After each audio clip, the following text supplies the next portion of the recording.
where DC go from here, they're going to pick up a Winter Wyvern with their third, so that'll be their second support. It is nice once the Lion gets that Blink Dagger to be that vehicle, but you obviously might want something to be able to take advantage of once, level 6s are first coming out and the fireworks really begin to pop a bit.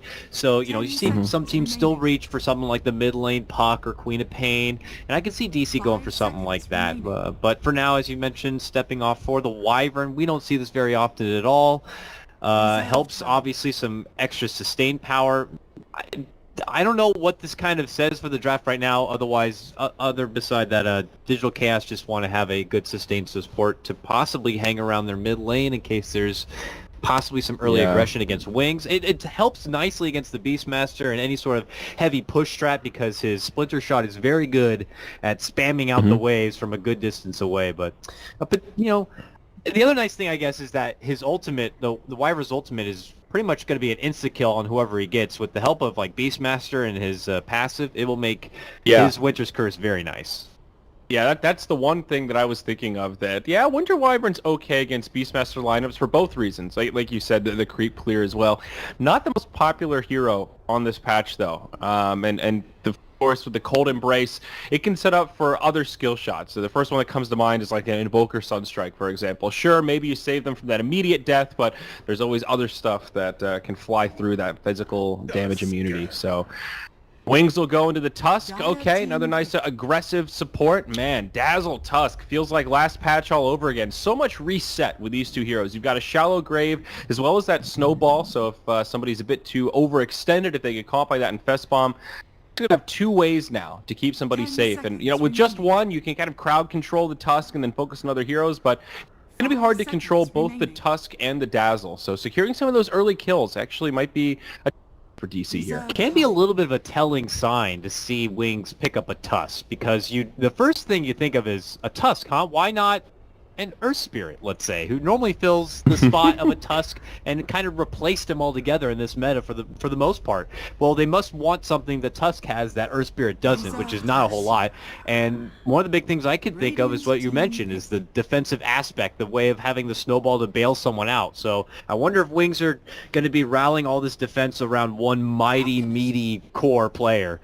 I mean, there's an Alk. I mean, that's one nice thing to have. So, you get your armor synergy along with the Alk now. You got a way to bail him out if he does get focus fired with the Tusk, and he's going to get a lot from the Beastmaster, obviously, with the passive there. So it's not going to be the end of the road. They're going to probably get something else to follow this one up. I imagine that the Alk could be in the mid lane, but it was an interesting thing to see them go for the Tusk over the Earth Spirit. Yeah, no doubt. I do like this Wings draft, though. They've got some decent synergy. Just the Sigil with the Alchemist. One of the problems he has is he does get kited around, especially in that mid-game. So the Sigil make it a little bit easier for him to stick on targets. Of course, there's natural synergy between the Dazzle and the Alk, the Acid Spray buffing up Dazzle's damage, and also Dazzle just using a defensive weave on the Alchemist. He's notorious for having low armor, especially in that early game. So Dazzle's one of those heroes, once he hits 6, especially if he picks up like a medallion, can help out the Alchemist quite a bit. So some synergy there, but final bans come out. DC take out the Huskar, I think definitely warranted here, and Wings ban out the Meepo that we talked about, so not a big surprise on that one. What does that leave for the mid lane for DC, though? I wonder what they have in mind for possibly Alina, Wind Ranger, those two still possibilities, but oh man, Wings. Whoa. Well, they go a little bit of the cancer here. Venomancer, their final pick. That is an interesting final pick. Obviously, he's a Ags candidate, I guess, to go along with the Alchemist there, and it does seem like it's going to be a Venomancer in a core position. I don't foresee the Tusk taking the off lane here. This is going to be a very interesting start for Wings Gaming. I think what this does is round out their damage types. They have a lot of physical damage with Beastmaster Alchemist, and now they have a lot of magical damage to go with it. And DC will settle on the Invoker final pick. Okay. The obvious choice to make it all the way through the pool. I kind of like the Veno. I mean, now Wings have this really scary team fight where they've got big magic damage, a lot of slows so the Alchemist can follow up. They've got some at least one stun to initiate with the Beastmaster. A pretty well-rounded draft. DC, they've got some okay setup. I'm curious if this Invoker is going to be going Quas Wex or Quas Exor. Yeah, I would. My impression would be it's going to be Wex for the crowd control. It doesn't seem like they have enough to pair together with a Sunstrike, except for the Lion and his lockdown, which isn't the best right out of the gate, and you probably want to preserve it a bit more. And yeah, I guess the benefit of the Alacrity is also going to be very nice, though, to have with your Lifestealer. He's already going to be getting the Surge and the Ion Shell, a lot behind the Lifestealer on this one, but yeah, can't help but be intrigued about this Venomancer. I would put it to these two teams to pull out some of the already the more pressure picks in their first game of the whole major. Yeah, I mean, that's definitely a fair point. Looking at the Wings lineup, if this game ends up going long, 45, 60 minutes plus, where we really start seeing this Alchemist pulling Aghanim Scepters, there are some options for Wings. Dazzle, definitely a hero that can benefit. Weave does scale pretty well towards that late game. Venomancer, like you talked about. Tusk Egg, a little gimmicky, Walrus Kick sometimes can come in handy, sort of like a glorified Force Staff, so there are some possibilities here, and also the Beastmaster Eggs, I would say, a little bit underwhelming relative to, like the Necro Book, the BOTs, the Blink Dagger, the other core items that a Beastmaster goes for, so there is some scalability for Wings here, and I think there will come a point in the late game where they might be able to just outmass DC, where the Lifestealer just can't quite keep up, though at the same time, Lifestealer pretty good against Alchemists in those one-on-one man mode type scenarios. So this should be a pretty interesting game. I don't think one team has a clear outdraft here by any stretch. I can't help but get the early impression that this might be more of a quiet game at the start. I don't feel like these are too many aggressive roaming around supports, with the exception of Tusk. But his pairing in the lanes doesn't really offer a whole lot of kill potential unless you really have a lot of finesse and execution going your way, timed out concoction stuns maybe from Alchemist. Weaver without a stun, just kind of his slow. I mean, you better hope that between that and a good shard block, that would be enough to get something going your way. But for the most part, between Wings, as mentioned, and DC, where you have your Darkseer who needs to build up a mech, a Lifestealer has quite the build up. And then, it feels like they're not going to be fighting too much right away. And a slower paced game, I feel like, would benefit Wings because, with having this Alchemist, they have time on their side to kind of really push the farm. It's on DC to kind of make sure they address the Alch and don't allow Wings to have a wonderful start. Absolutely. I'm also very curious what build this Alch is going to go for. If we're going to see like the Armlet into Blink, maybe like a Solar Crest, very active Alchemist that fight, knock down some towers, get involved with the team, or if it's just going to be that, hey, I'm going to rush Radiance, go for my Octarine core, take over the map, and then we're just going to hit when the timing is right, and we get all that yummy farm. I think one thing that'll be good for Wings is, presumably, this is a safe lane Venomancer. They've got a couple ways they could set up these lanes, but it looks to me like off-lane Beastmaster, Veno in the safe lane, and then Alchemist in the mid. And if that's the case, Shadow should be able to get a lot of farm, and we've seen, not even just on this patch, but throughout the past couple, how devastating a Venomancer can be if he gets a fast Blink, Veil, Ags. I mean, that trio of items turns this hero into just a mobile kamikaze that can do insane mid-game. It really is disgusting. And the thing is, we've even seen teams pull it out offline. I mean, we've seen them in every position in the book. And the fact of the matter is, like, when you commit to get a kill on a Venomancer, once he gets that level 6, you're going to be putting in a lot of work just to take him down. And usually he'll get his Poison Nova off. So by the time you take him down, even if you felt you could burst him down right away, you're going to be walking away pretty weak and wounded. And by that point, you usually need to round up, sustain up a bit, pop your mech, or just go back to the fountain.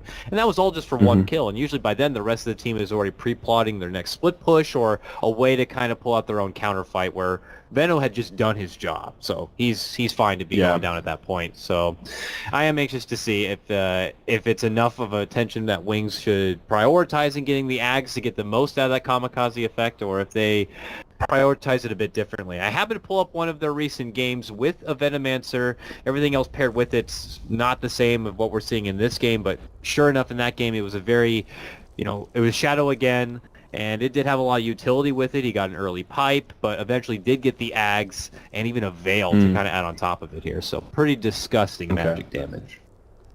Yeah, absolutely. It seems like both these teams actually like Dazzle. I'm also browsing through the recent game history of DC, and there are a couple Dazzle games that pop in from time to time, so glad to see the Shadow Priest still getting some love.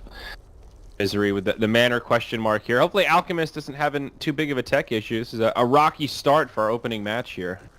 Shanghai all over again, dude. You might as well just stop it now. Oh, no. Yeah, that's how it is. Oh, no. But, as you mentioned, this is just one of 4 different matches happening at once, and I suppose after this point, the matches kind of don't become as simultaneous. Is it just the first 2 rounds? Yeah, it's always the opening round. Today and tomorrow we'll be having the 3 and 4 streams to provide some additional coverage. I think it's actually literally just the opening where they have 4 at once. Right now it is OG versus Empire, Newbie versus Complexity, and of course Secret versus Navi. So I believe today is groups A and B, and coming up tomorrow will be groups C and D.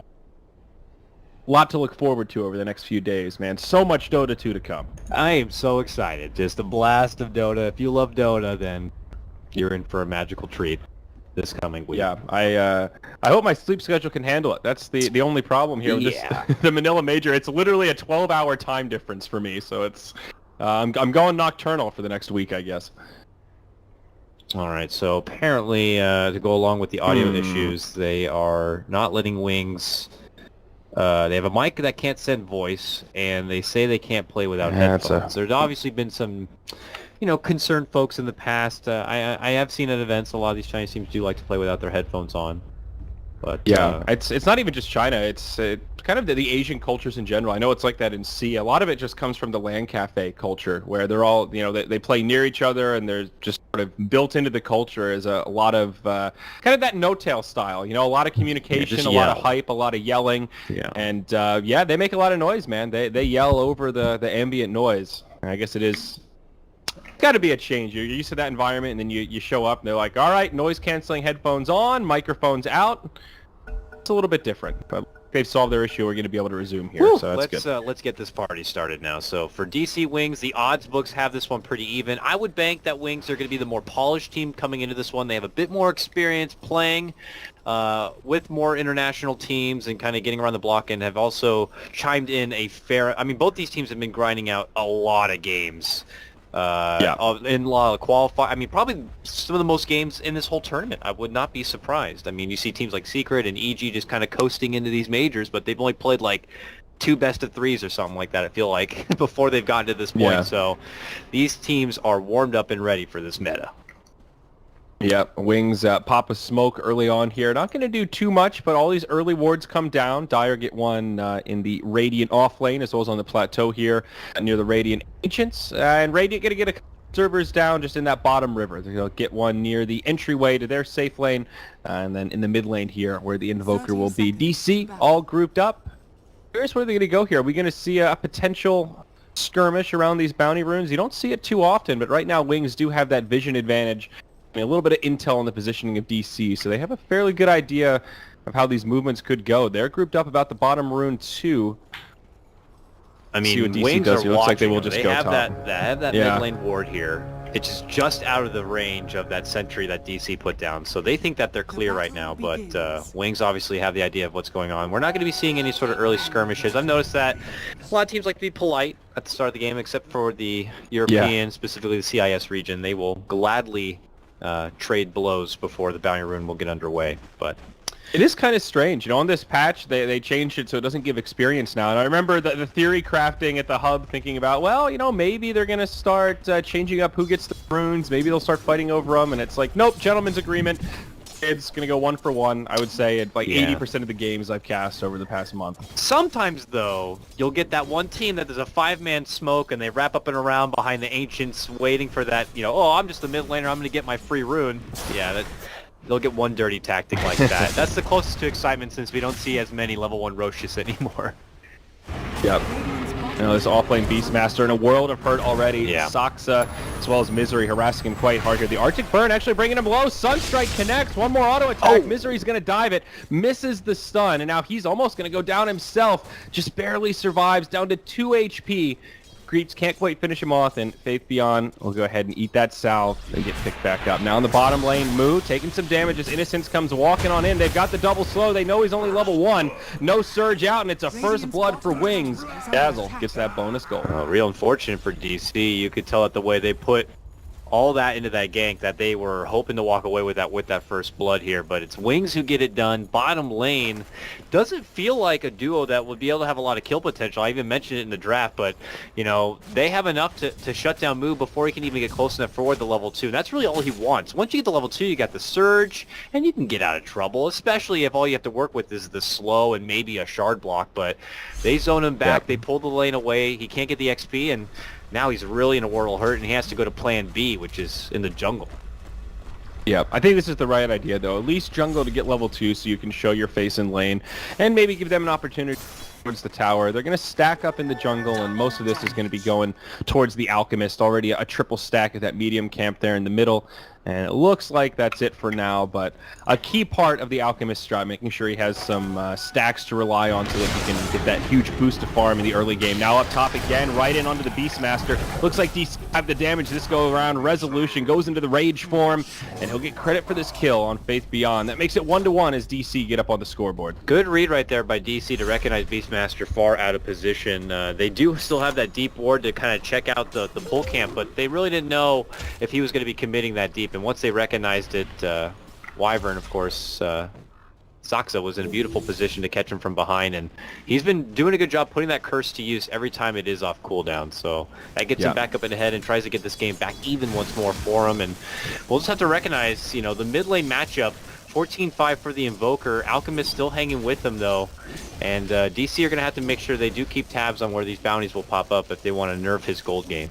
Yeah, it'll be interesting to see if DC can make a movement into the enemy jungle once Alchemist starts to go for these stacks. We've seen that in the past where it can be a way to steal a lot of farm from the Alch, slow his roll, and get a little bit of farm for your team, but often easier said than done. When you're deep in enemy territory, sometimes they can converge on you, and you're left out high and dry. So that'll be coming up in a couple minutes here. But for now, the quiet laning phase resumes. Moo heads back down bottom. He found his level 3 in the jungle, gets that second point in Ion Shell, gets a big boost in damage, goes back to Legion XP, though, back in the top lane. Yeah, Faith to get the open wounds, but they don't have enough lockdown to stop, and it will force out a rotation from the Dazzle, but very close, and they make sure they continue to bully Faith here quite a bit.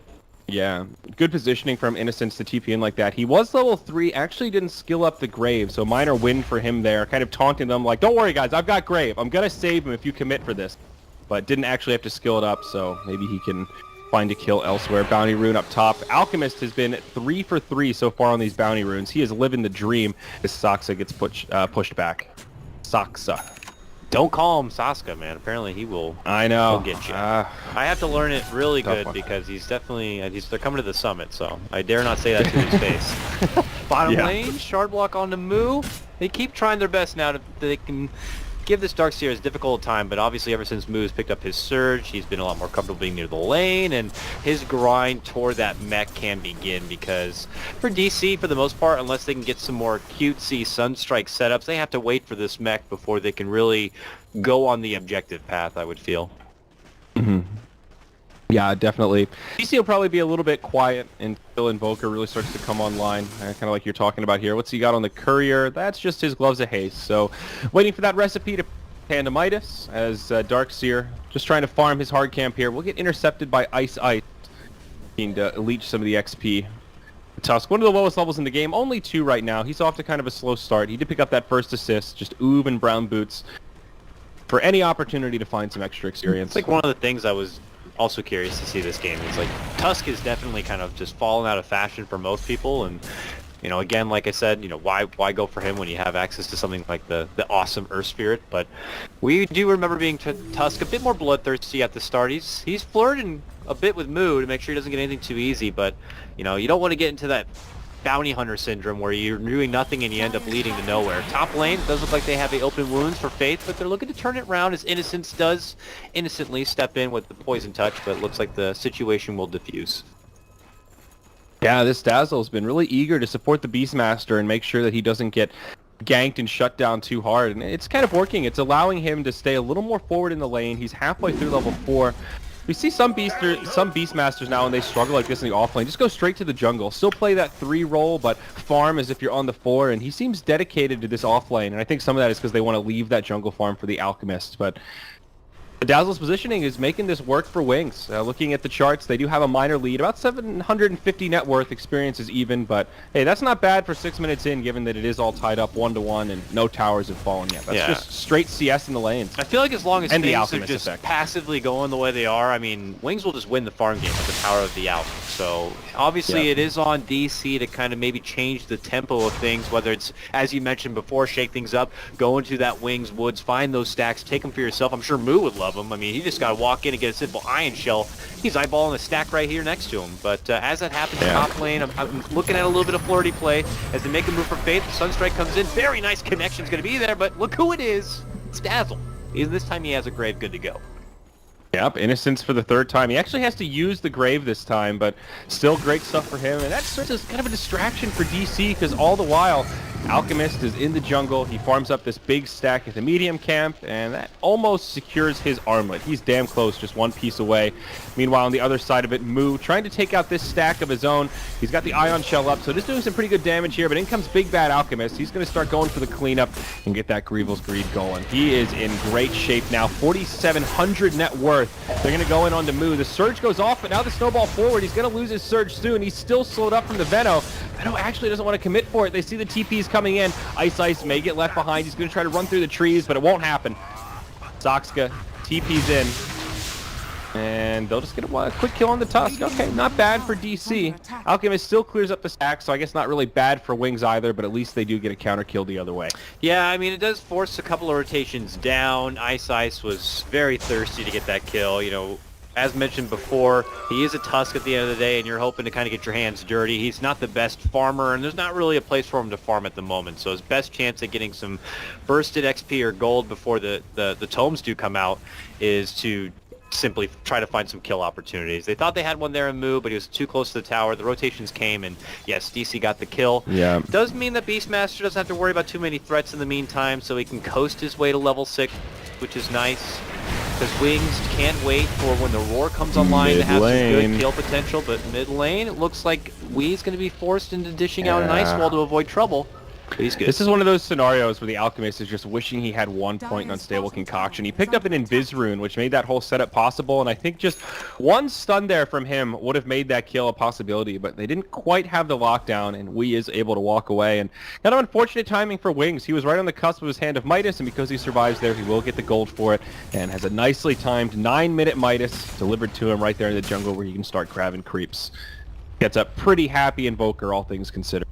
Yeah, I mean, he's making good time as it is right now, but eventually they will need to make sure they can keep these Wings in check right now and prepare for what could be upcoming trouble. How is Moo doing for his mech? He's got the headdress, but still needs quite a bit of a build-up. He's borrowing some of these stacks and, you know, is just sharing the jungle. There's 3 people from DC at the moment actually farming the jungle right here, so not a lot of lane presence. Could get Wings a bit nervous. I'm looking at the Wings vision. They have some, but you know, they are kind of going to have to watch out for DC who continue to wait in the dark. And it looks like they're going to be committing a scan to see if any ancient camps are being done.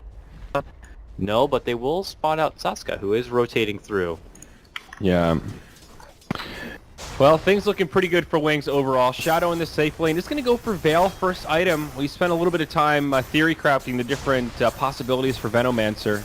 Interesting to see him go for Veil first. I would have thought that this item build works a little better when there's more magic damage synergy across your team, and here everyone else is doing pretty heavy physical. A little magic here and there, but that item is mostly just for him and all of his big damage. So we'll see what he goes for next. If it's a Blink Dagger for mobility, if he tries to go right into the Ags, a lot of possibilities. But one thing is for sure, this Venomancer is getting quite a bit of farm out of the safe lane. Now we'll see Wings smoke up. They're going to rotate around the Roche pit and move into this bottom lane. Moo nearby, as is Misery. They ping out the Lion.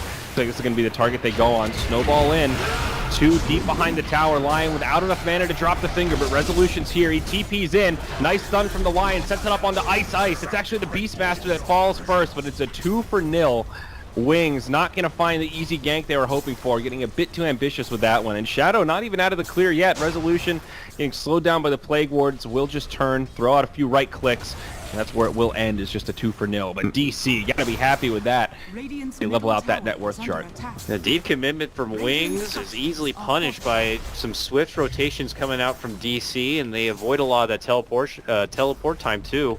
And Venomancer's there, but it really doesn't feel like he's there. He doesn't have Poison Nova yet. I mean, I understand you skip over because of its ridiculous mana commitment, but you know, just simple wards and stuff, and a hopeful right click might not be enough to kind of get the kill you're looking for there. And once they roll in, they get nice and close, but the damage output is just not there at the moment. And that is the Wings Gaming Roar debut of the game, and not what you're hoping for at this moment, but easily can kind of try to make up for it by some space and some time and some continued farm on Alchemist, who is really your insurance policy. He already has a frickin' relic, by the way. Yeah, Brown Boots Armlet right into Radiance. A really well-rounded build. Gives him some sustainability in lane, some just extra stats in general, and now he's just going to go right for that big farming tool. He has been so lucky with these bounty runes, and here he's going to walk right into another one. The luck continues for this guy. Now just 500 off that Radiance recipe. Yep, a lot of eggs in that Alchemist basket right now, and Wings kind of on the cusp. The next 5 to 10 minutes are going to be really telling as how this game continues. If he continues at this rate of farm, he will just take over this game, but there's still a pretty good window where DC can gank and put that pressure on. And speaking of ganks, they're going to smoke up and come down bottom onto Shadow. Venomancer tucked nicely behind his tier 1 tower. Going to be an awkward angle to try and start this fight, but with a Lion stun, make this happen. They'll need rotations. Dazzle has 1 TP right now, but he's the only other person with a TP at the moment if they make a dive for Shadow. No Poison Nova. Yeah, Veil. Only level 1 Venomous Gale, though, at the moment here. He'll definitely make him work for it, but he's doing a nice job, and yeah, the benefit of having these wards is you can just drop them over the trees, and hey, that's a gank over there trying to come for me. So they will now be prepped and ready, and DC just kind of stuck waiting on the sidelines, grabbing the little breadcrumbs of farm that are nearby. Really good positioning from Shadow in general there. Realizing that there were a few heroes missing off the map, feeling that there could be some trickery afoot, he just hides very calmly in these difficult-to-reach locations where they don't want to commit for that kind of a gank, and he'll just TP out, smoke up with his friends, and now they're on the hunt. The Radiance is online for the Alchemist, so he's turbo farming in the jungle, and you know, that space created down bottom. Every second that Wings can make for this Alchemist to farm, they're going to take, as long as it doesn't mean they have to throw away bodies. They're going to smoke to the enemy jungle. Not going to find a hell of a lot here. Moon up in the top lane between the tier 1 and the tier 2. They may just turn this into a tier 1 tower push if they don't find anyone else. Yeah, it looks like it here. They were trying to use the impression that Shadow could have been still hanging at the bottom lane and went on this smoke journey, but they found themselves still in a good position above where Misery is, so they make their commitment in. Eyesight's just going to get hexed up and look to focus him. That's the finger, that's the kill, but they get a roar off, and that's going to take Misery down. A 1-for-1 trade. Stoxa right in the middle of it all, gets off a big curse. Not enough to finish him, but the vacuum combo comes out with Wheeze Meatball, and that does some good work. Alchemist gets in the grind, gets off a couple of kills, but it does look like it's going to be DC at the end of the day here. Faith trying to run and make it away from trouble right now, and the chase is still on, and it looks like he might have created enough space for himself to make it away from danger. Yeah, I think Faith Beyond going to be able to live here, but a huge fight for DC. 8-3 now, really the first big team fight of the game, showing that the Alchemist still isn't really the unstoppable force that has control of the game yet. About a 1,300 net worth swing or so, and they did lose their Dark Seer and Lion, so it wasn't a flawless fight. Looks like the Lifestealer just moving into an Echo Saber off that, so a sign that DC may turn up the aggression a little bit. It's usually an item you pick up on a hero like Lifestealer when you want to fight in the here and now, gives you some great stats.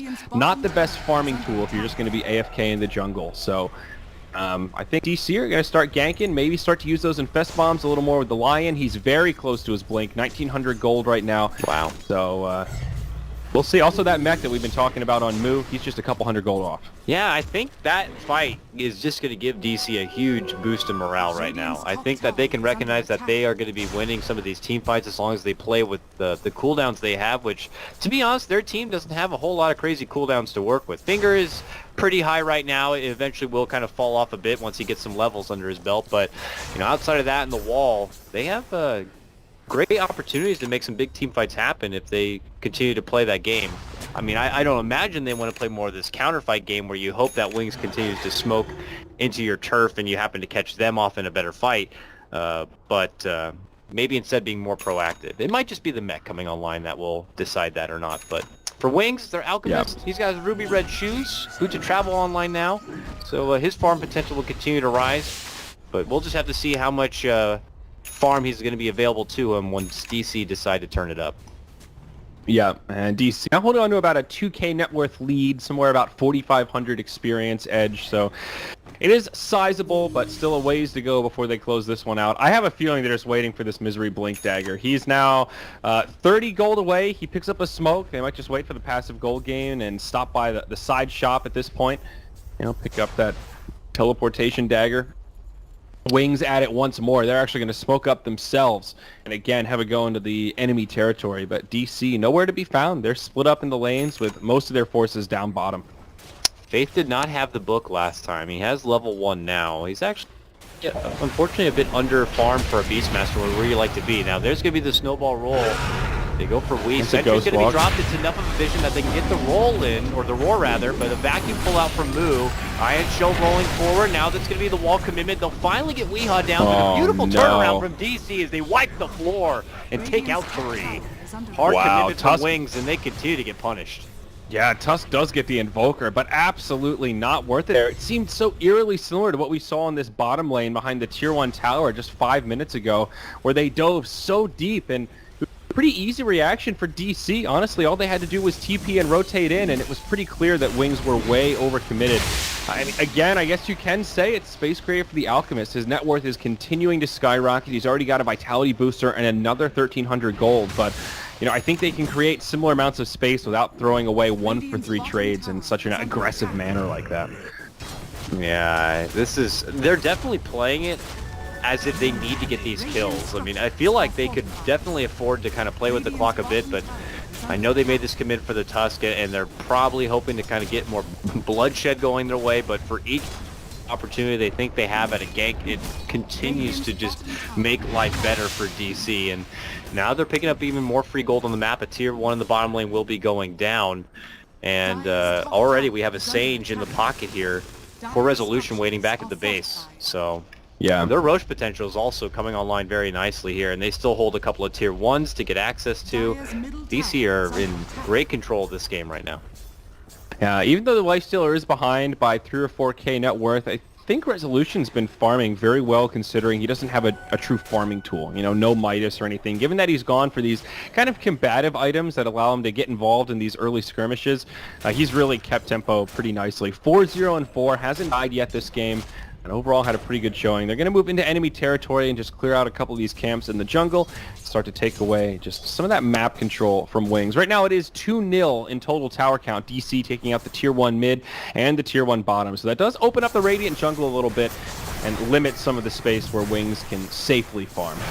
Yeah, it just feels awkward with like having Shadow doing ancient camps right now. That feels like not something that was originally planned for them to having to do right now, but they're definitely pushing for it.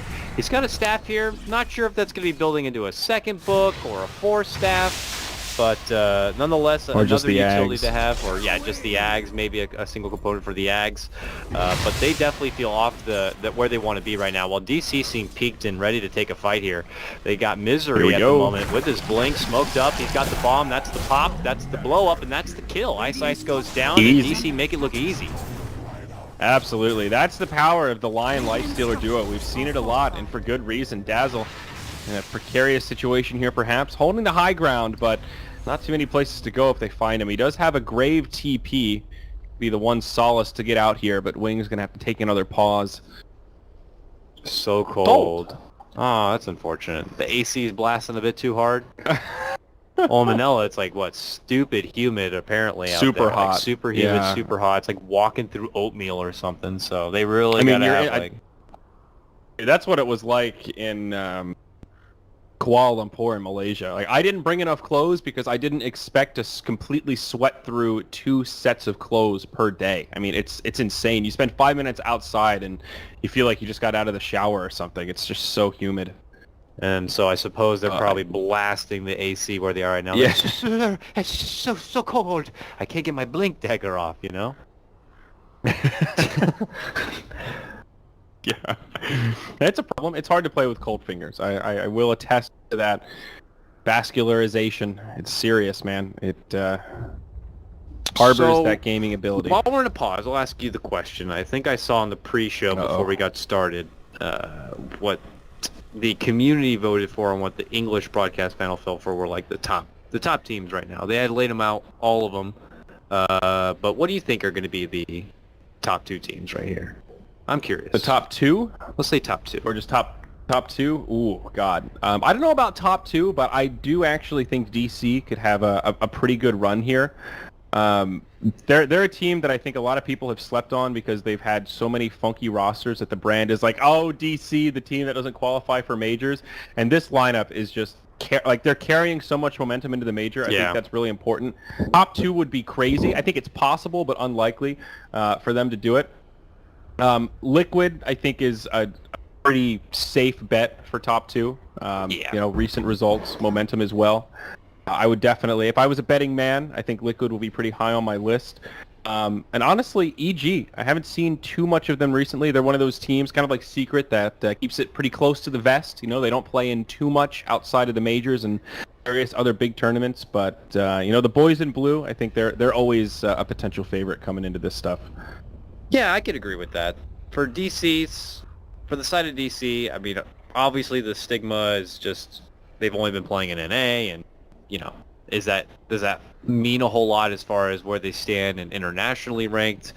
They have taken down Complexity every time, though, and we've seen Complexity pull out huge series and huge games in their recent international lands, taking down Alliance and pulling out, top 5s. But I don't know. I feel like DC will probably have their best tournament run they've had so far, but I don't know if I would see them yet in top 5. We'll see. I would be happy to be surprised. Yeah, and I know EG, the Complexity bested them not so long ago, and that they might be kind of an odd pick there, but I think PPD as a drafter is really good when he has more time to figure out patches. Once he gets more data and more time to analyze the competition, I think that's where EG starts to shine really well. So it's been a long enough window now where I would be shocked if PPD doesn't have few tricks up his sleeve coming into this tournament. They do need to get hands-on, though. I always feel like that's always how EG is. Like, they won TI, and then what happened after that? They went to ESL New York, and they bombed out there, and then they did mediocre at a tournament after that, and then, of course, they finished somehow top 3 or whatever at the following major and stuff. So EG has that same factor that Secret do, where they always have these shaky performances that the land's moving in, where they decide to pick 1 or 2 of them before a big event, and then they get to the Valve event and they suddenly just surprise everybody, and they do finish in the top 2-3 spot. This EG team, it's I want to say I don't see it happening again, but technically it's 4 out of the 5 TI winners, so they've done it before. Yeah, it's true. The team that I always have a big question mark with is OG. They obviously have really high skill individuals. Sometimes they look hot, sometimes they look cold. They had, a 3rd place finish at Epicenter? Yeah. And they looked won pretty Dream good League over Navi at Dream League. Yeah, and it was a sweep, too. I think it was a 3-0 finals. They were pretty definitely on another level compared to the other teams at Dream League. It felt very obvious being there. But it was okay, OG are just very good. I could see them top 3. But we're back in the game, Andrew. Alchemist. Alchemist is dead, potentially. Oh, he's actually going to surprise me. He's going to regen up as well. Now they may turn on to Misery. He's going to TP home. Resolution hangs around to go blow for blow with the Alchemist. Shallow Grave comes out, and DC decided to get out of here. Saksa on the high ground will just fly back to safety. And after all that, some blood is shed, but no deaths. And everybody does make it out. So, all right, you're right. We are back in this game after a pretty long pause, so we'll reacquaint ourselves. It's about 3,500 net worth lead, 7,500 experience lead.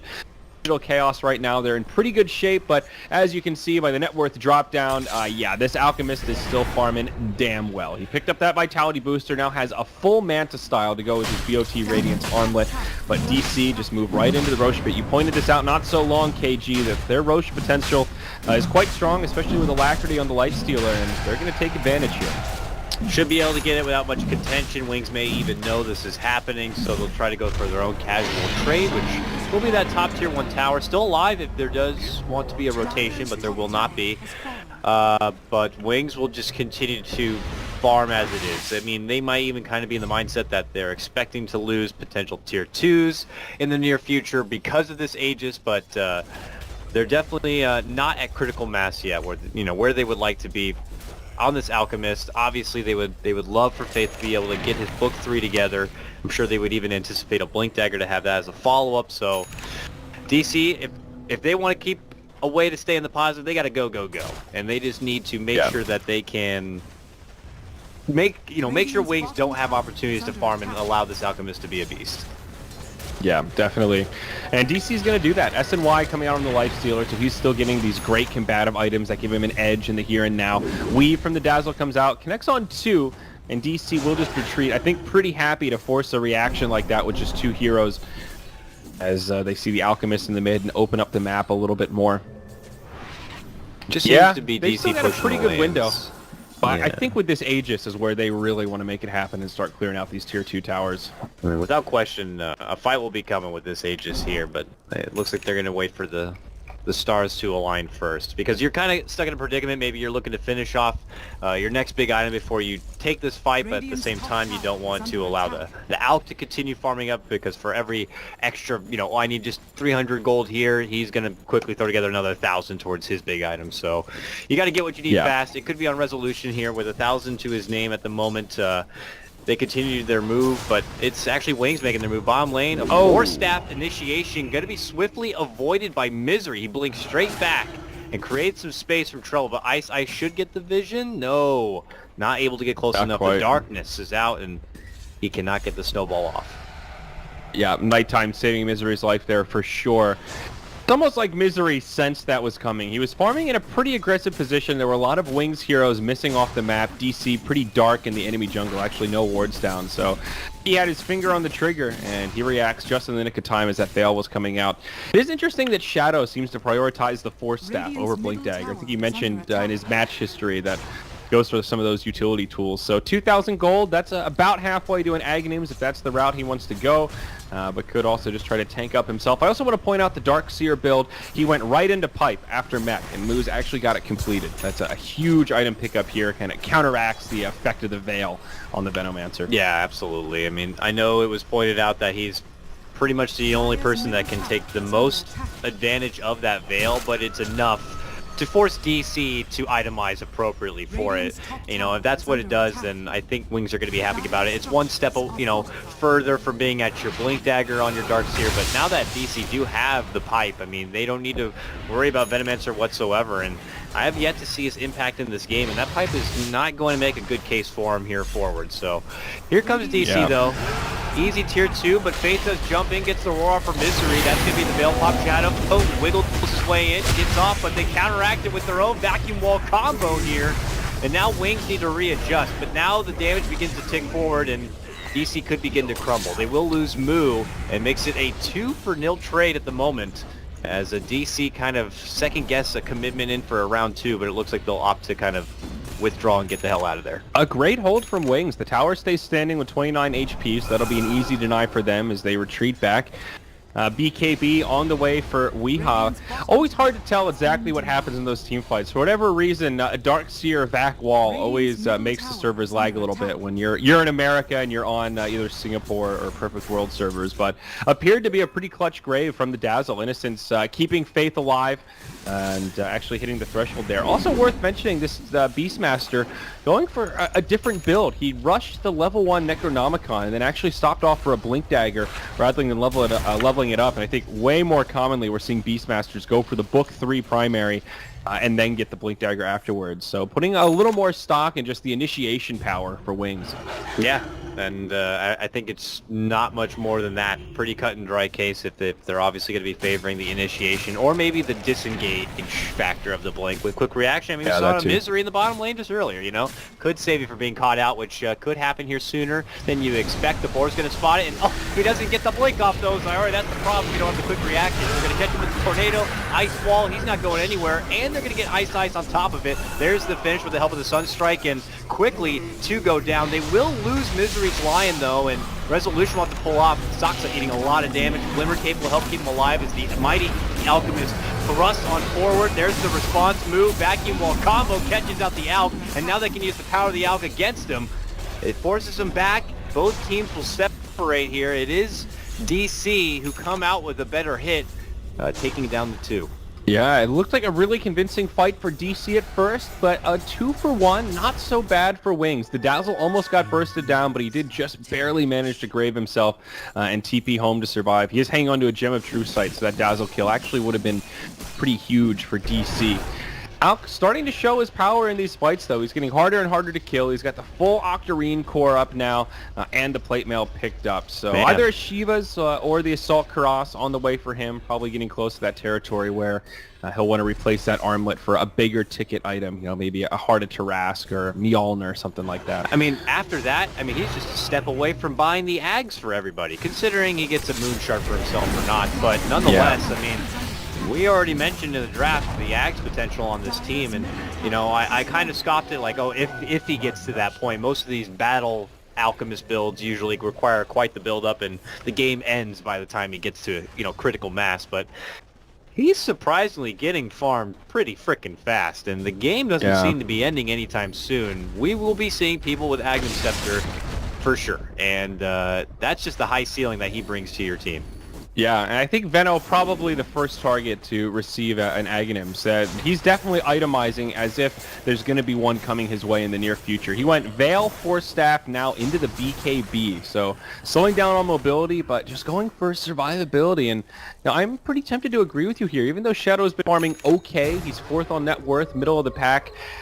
Does feel like the Venno's presence in general has been pretty underwhelming this game. In the team fights, we haven't had that moment where it's like the Poison Nova.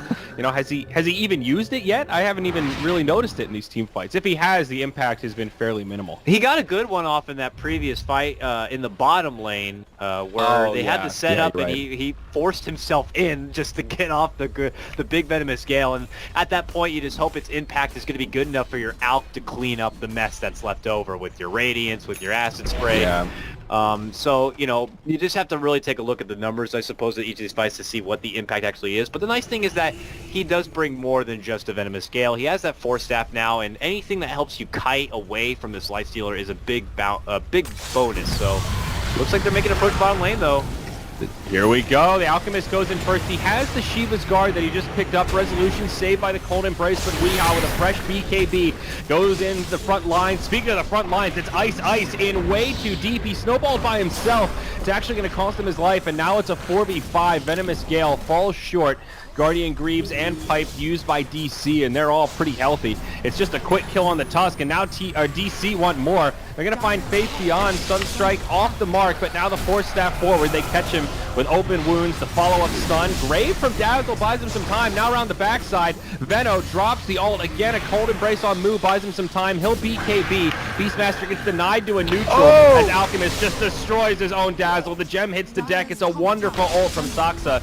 Now he's going to take a lot of damage, though. The Alk Illusion almost bringing him down. He gets another Cold Embrace off. Wings just don't have the damage. Alk tries to cut his losses and TP home, but he can't do it. Finger of Death is there. He does get the kill on the Winter Wyvern, but he is going down, and this fight will go in favor of DC. A 1 for 3. They did such a good job splitting the damage. Winter Wyvern ends up dying, but honestly, I think the MVP for that fight between the Cold Embraces and that sick Winter's Curse on the Dazzle. That is one of the best ways you can use these Winter Curses, too. They've changed the way it works significantly, but moments like that when you're able to utilize their heavy-hitting core as your own weapon, and a poor unfortunate Dazzle or anyone else who's in the wake of this Alchemist is just going to get shredded. And it's almost like a Doom. It's just an instant hero delete out of the fight, and it was just wonderfully used. But, they had to work very hard to get that Alchemist down. They are beaten and battered, and they had to pull away.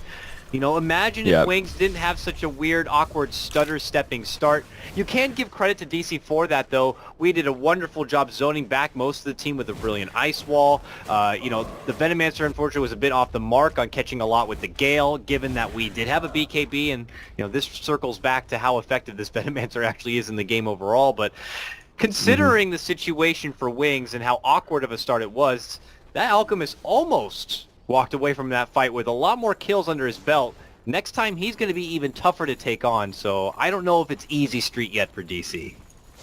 It's true. I think a lot of that was just individually good plays from DC. That fight was really chaotic, and in this area where there's a lot of trees, a lot of places where you can move into fog and kind of reset. And DC just a much better job. You saw the Winter Wyvern in that fight just literally playing Ring Around the Rosie with these trees here, just trying to stay in fog around the Alchemist. And even though he ended up dying, he survived so long that it completely changed the state of the fight. Now DC scout out Roshan, and they're just going to walk right into the pit. And this will probably be another uncontested Rosh with the second Aegis going their way. Yeah, Wings, if they can move their way through this top lane, can at least get a tower trade for it.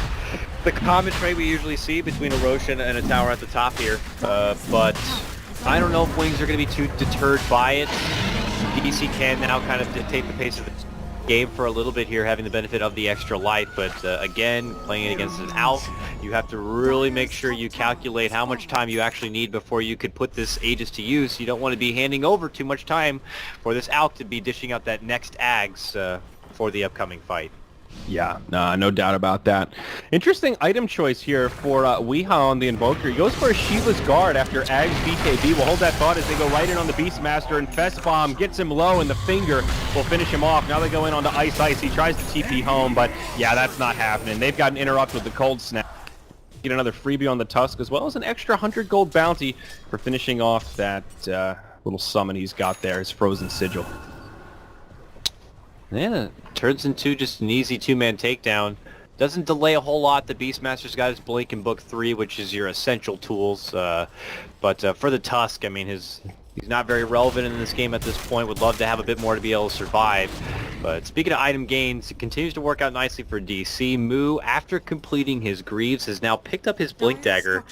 So the setup potential is a lot better for DC, and their high ground defense becomes that much easier too. I mean, you already have a Darkseer as one of the best high ground defenders in the game, but if you really look at the lineup overall, DC have a hell of a high ground capability of holding. Choke point fighting between the Invoker, as mentioned, Darkseer, Winter's, the Winter Wyvern with his Winter's Curse, with the way he could just fend off creep waves with his Splinter Blast. DC can play this one for the long haul. This could end up being a long game number one too.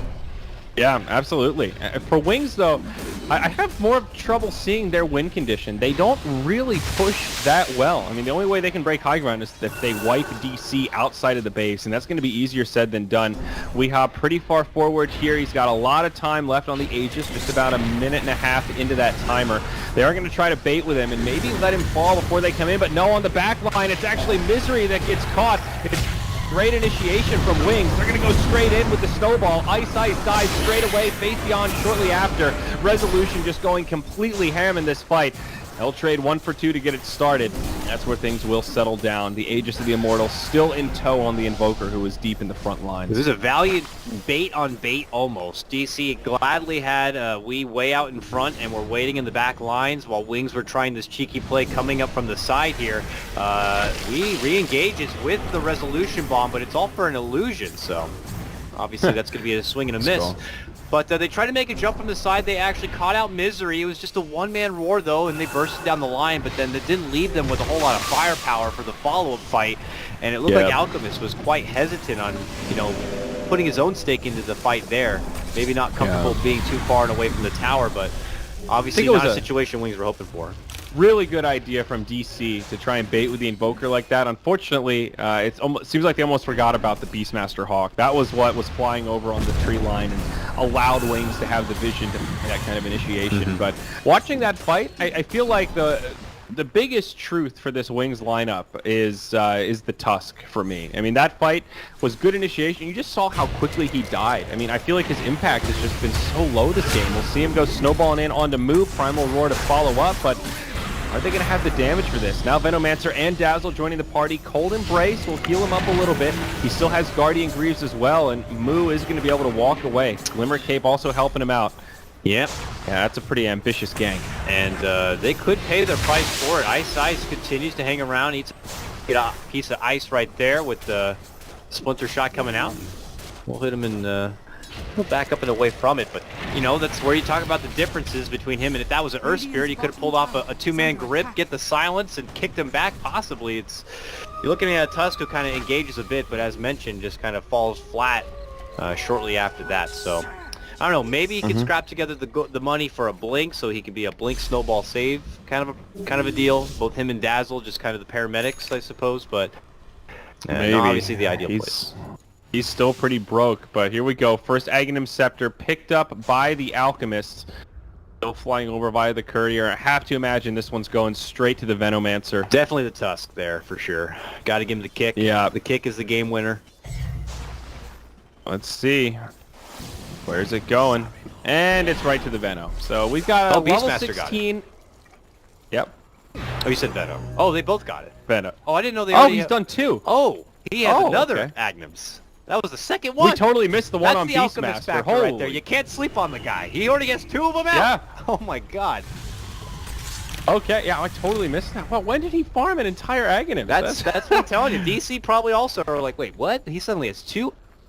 That's why this hero gets banned in second phase pretty damn often. You know, I felt like on that last initiation onto the Dark Seer, I'm like, man, how did he get that roar off? I felt like that thing was from far away, and of course it's because the cast range goes up by a pretty significant margin once you get the Aghanims. Takes it down to a 45-second cooldown and 950 cast range. It's actually kind of ridiculous.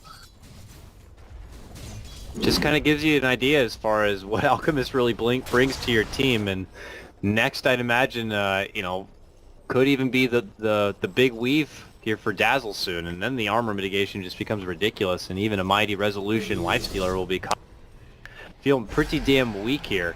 But I still kind of feel like maybe this, you know, wasn't. I'm sure Wings weren't anticipating with their draft to be in a situation where it's like, okay, we just had to wait for everyone to have an Ags and for our Alk to be totally farmed before we can achieve our win condition. You know, obviously DC have been able to kind of stall things out a bit, but this is supposed to be DC's time now, I would imagine, moving forward. I don't know how much longer you want to be holding this game out, and I don't know. It definitely feels like a stalemate. It's a very minor lead for DC. It's been kind of plateaued at that 5k mark for a while. The big disparity is in experience. They're ahead by about 20k XP right now. The Alk is top of the charts for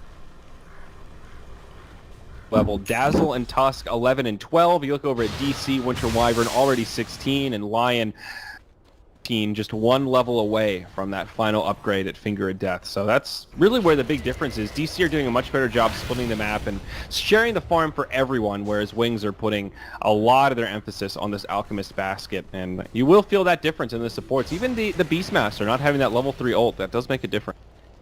And just the fact of the matter that when you really look at the grand scheme of things, DC are actually just really farming nicely here, and they have multiple cores to really make the most out of being at critical mass here. Weez and Booker are starting to look very frightening right now. He's already got the Ags, he's got Shiva's BKB with 8 seconds still, and he's about to have his Octarine now complete. It's him and Lifestealer in this game too, who's also decked out. Daedalus recently picked up now.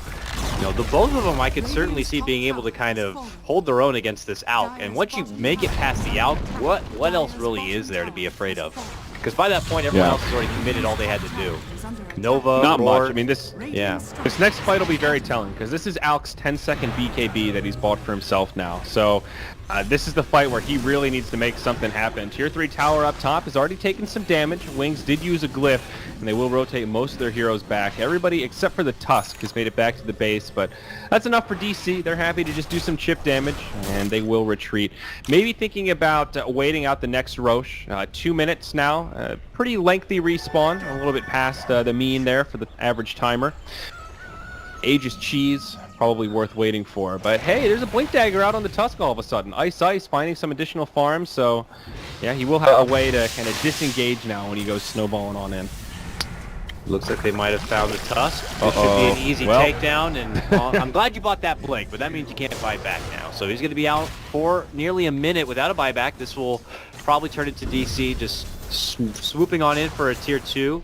Though it looks like back Alchemist at the top or bottom lane, look at that. Alchemist just rushes down this Dazzle who's stuck and stranded here, and now he's going to be caught in a fight between both Moo and Wee. Wee pops his BKB, but Alk goes right for Moo. Moo's going to get saved from the cold embrace of Saksa, and that's when the kiting begins, and it turns into a 3-on-1, and they're going to be taking him down. Resolution already looking for the next target. Gets that kill. It's going to be Faith, and that's a gem on the deck that Moo's going to be picking up. DC cracked the game wide open now. It's not looking like this Alchemist is so mighty anymore. DC have really hit their stride, and they're going to be going for the closeout. And it's funny because before this broke out, my point was going to be like, this is always where the old DC felt like, I felt like they had a hard time closing games out. They're huge, they're in charge, but they couldn't finish the game, and they might be able to do it here. We'll see. Wow. That was a bold play. Weehaw with the surprise inside just walks into the tier 3 with a tier 2 still standing. Says, hey, Venno, what's up? Venno pops the BKB. They force the buyback on Alchemist, and then they just run away. Like, that was the easiest buyback forcing I think I've ever seen. That was Very strange rotation, but it worked like a charm. I mean, even just getting a BKB charge off on the Veno, that was his 8-second BKB. That's a big victory there. And by the way, Veno has a butterfly now. He certainly does there, Zahori. He certainly does. That is a butterfly on the Venomancer. So, wow. You know, as mentioned, Alchemist is the big damage, and what's there behind him? I guess they want a Venomancer who can provide a little bit of a swift right-click, and he's going to be that much more durable. I don't forecast an MKB here on any of these heroes anytime soon. Maybe we could just go into a Bloodthorn at some point. Nice quick BKB reaction for him will avoid the stun coming in from the out, but you know, they're not going to have too much of a way to break through the evasion on that front, I guess, but I don't know. Yeah. I mean, that's something. He does like mobility items, and now that you have Flutter, you know, you've got this little sprint for Veno. It is a good combination of giving you survivability and damage. I mean, he is an agility hero, so he does get some nice damage out of that, even though you kind of think of him as a caster. Very, very unique. I think that's the perfect word for it. I couldn't have said it any better. Yeah. Not too many teams going for the butterfly Veno. This is where if we had a stats guy, I would definitely like to see get the spread on this patch. How many Venos have actually completed a butterfly in an official? But anyhow, Roche 3 goes down again, uncontested in favor of DC. Aegis going to the Invoker this time, and the Cheese currently in the hands of the Darkseer. Moo here. He's got his Blink Dagger, his Shivas, this Darkseer. Pretty darn happy at this stage. He's just going to go cruising on in. Almost finds the Alchemist, but he does TP out in time. Faith, everyone going to make it back on the side of Wings. So really, at this point moving forward for DC, you know, now you got an Aegis on your hand. You finish rounding out whatever item you're looking to get now, and you make your go for Wings. Buyback has been already used on this Alchemist, so you take him down one more time. The game is pretty much yours. You Butterfly Venomancer, it's cute and all, but I don't think it's going to be too much trouble for Resolution or we to take care of. There's a Hex now on Soxa, so they've got 2 Blink Hex initiators between the Lion and the Winter Wyvern. That is damn scary. Yeah. I mean, that's potentially game-winning right there. If they can just Blink Hex the Alchemist and follow up with another stun, crowd control him before he can use the BKB, that's your golden ticket to winning this game. His buyback is on cooldown for another 4 minutes. This is a pretty big window for DC where they just have to kill the Alchemist once. They still have Aegis and Cheese. They kill him without buyback. They should be able to pretty much just run up to the high ground. They'll find Faith Beyond deep in enemy territory. Oh no. Not the place to be. He doesn't have a buyback either. Yeah, I'm not sure what the play was there. If he was trying to set up some sort of operation along with the Boots of Travel Hawk or something being that deep, or just getting some intel to see the rotations in DC. But now he is going to be out for nearly a minute, no buyback, so it's not a surprise to see DC already coming and knocking at the Wings door here. Without having to worry about a roar, yeah, thank you very much, we'll take that fight. DC goes in, and now it's pressure on Wings to prevent this, because this could be game-ending if they can't stop it, because no buyback, again, on this Alchemist. Yep, so Beastmaster can buy back now. They do have a glyph. Ways that Wings can kind of reset this. DC going to go straight for the weak tower, the tier 3 in the top lane. Resolution goes in, just right clicks it down with the rage on. EMP Tornado does connect on the Venomancer, but they'll also use the glyph here. Wings holding on pretty effectively. They've only lost to tier 3. DC get a free sigil kill as they wait for this Beastmaster to respawn. Looks like now the glyphs comes out. DC not going to back up. Weehaw just goes cruising on in. He is the one with the Aegis of the Immortal, so he can be afford to be a little more aggressive with his positioning. They will just back out. Yeah, I don't know though how far they want to back out. They're definitely in the winning position here, so maybe just a bit of a reset. Get this lane pressured in on forward. Continue to have Weehaw just low ground siege with this 2 minutes left on an Aegis. And back to the top lane they go where the Rax is already exposed. This could be it right now for Wings. Let's see if they can hold though. Yeah, they go straight onto the barracks. Great idea from DC to go objective base. Primal Roar comes out onto Resolution, but there's no follow-up. They isolate the Alchemist, and DC get the high prize that they came for. The melee barracks down. It is nice, you know, having this Ags on the Beastmaster. He can almost have a roar for every push. It's 45 seconds. It's, you know, roughly around the time that, you know, any given push coming in from DC will be at that moment. So let's see, though. Unless DC really ramp it up right now and catch him while it's like the 5-second difference or whatnot. But still not letting Yeah. DC continue to just sweat out Wings here while they have to work with cooldowns. God, this is so hard to deal with. The Alacrity plus Moonshard on Lightstealer. He attacks so fast. How do you deal with this? They're just basically oscillating rage cooldowns at this point. Yep. He has 6 seconds to lay into the barracks, and that's more than enough time to get the right clicks in. Fabian on the low ground goes in onto Misery. Shadow, Force Staff forward, BKB, Poison Nova on the whole team. BKBs pop to plenty. DC lose their Lion off the bat. They are going to start to back up and reset. Surprise inside of Weehaw, still holding on to the Aegis of the Immoral. Deafening Blast sets up for a back wall. Shadow getting low, but out comes the Shallow Grave. It's still looking like an okay hold for Wings, but now DC starting to overpower them. EMP Tornado again gets the kill on Veno, now the kill on Alk. Veno buys back straight away, but Alchemist still down for the count. No buyback for about 60 seconds here. They lose the Tusk, and now DC taking over. They dive past the base, and Wings, they don't even want to play it out. They call GG. The godlike streak for Resolution continues. 15-0-8 in 47 minutes. He ends this game undefeated. And when it's all said and done, a pretty convincing win for Digital Chaos in their opening match here in the Manila Major, 30-11 in total kills. Wonderfully done by DC in this one. It was a bit concerning. You're looking to battle it out with the Wings Alchemist, and he was ridiculously farmed.